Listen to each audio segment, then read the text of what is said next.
frères et sœurs, je suis Gildas et je vous souhaite la bienvenue pour la lecture de la Rhapsodie d'aujourd'hui. Le titre est « Christ est notre source et notre suffisance ». Le verset d'ouverture est pris dans Psaume 50 au verset 10. « Car tous les animaux de la forêt sont à moi et toutes les bêtes des montagnes par milliers. » Alléluia.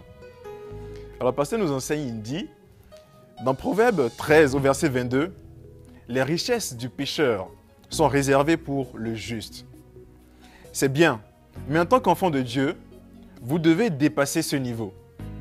Vous devriez vivre mieux et à un niveau supérieur, au lieu d'attendre que la richesse des pécheurs vous soit transmise.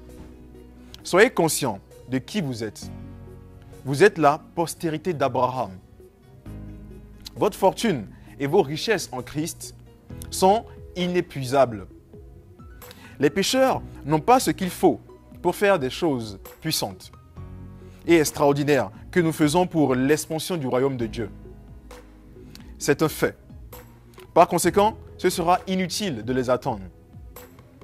N'attendez pas que la richesse des pécheurs vienne à vous. Vous êtes un héritier du souverain qui vit par les principes du royaume. C'est votre garantie pour une vie d'abondance absolue. Comprenez qu'il y a des bénédictions dans l'Ancien Testament qui ne sont pas à la hauteur de ce que nous avons dans le Nouveau Testament. Nous sommes du Nouveau Testament, non pas de l'Ancien. Vous êtes la postérité d'Abraham et un co-héritier avec Christ. Tout appartient à Christ. Le monde lui appartient et par conséquent, il vous appartient aussi. Dans 1 Corinthiens chapitre 3 verset 21, on peut lire que personne donc ne mette sa gloire dans les hommes, car tout est à vous. Pourquoi devriez-vous donc attendre que la richesse des pécheurs vous soit transmise? Non, non, vous êtes trop grand pour cela.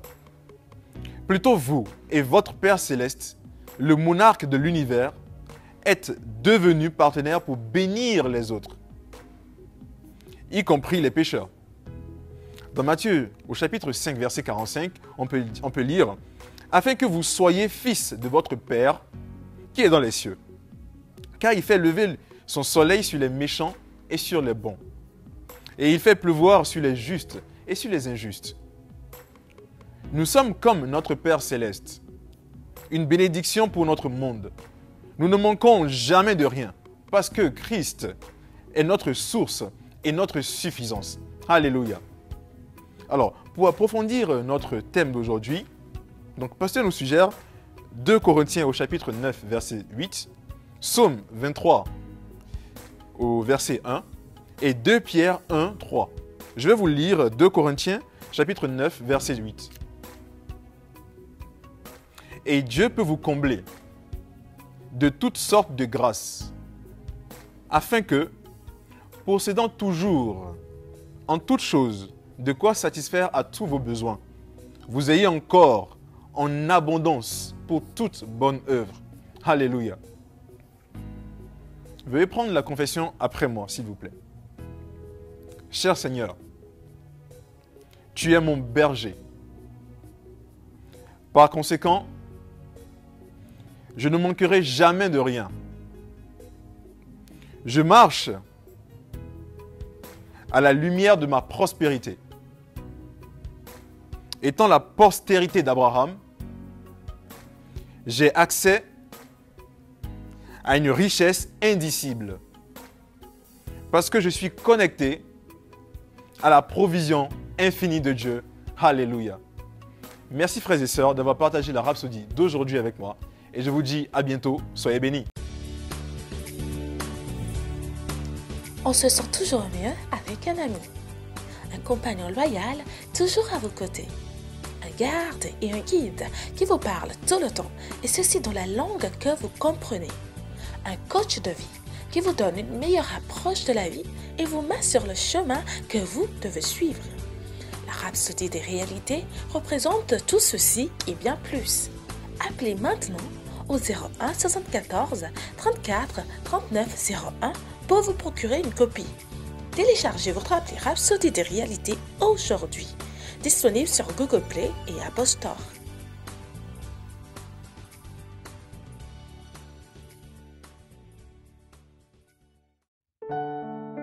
Nous espérons que vous avez été bénis par le message du jour. Si vous n'avez pas encore fait de Jésus le Seigneur de votre vie, vous pouvez répéter cette prière avec moi. Père, je viens à toi maintenant au nom de Jésus. Je crois dans mon cœur que Jésus est le Fils de Dieu et qu'il est mort pour mes péchés et tu l'as ressuscité pour ma justification. Je confesse que Jésus est le Seigneur de ma vie à partir d'aujourd'hui. Je reçois la vie éternelle dans mon esprit. Je suis né de nouveau. Je suis désormais un enfant de Dieu et Christ vit en moi. Merci Père d'avoir fait de moi ton enfant. Alléluia. Si vous avez fait cette prière avec moi, sachez que vous êtes désormais un enfant de Dieu et Dieu est votre Père. Ne vous arrêtez pas là. Rejoignez une église Christ Embassy où vous pouvez adorer le Seigneur et grandir dans sa parole. Que Dieu vous bénisse.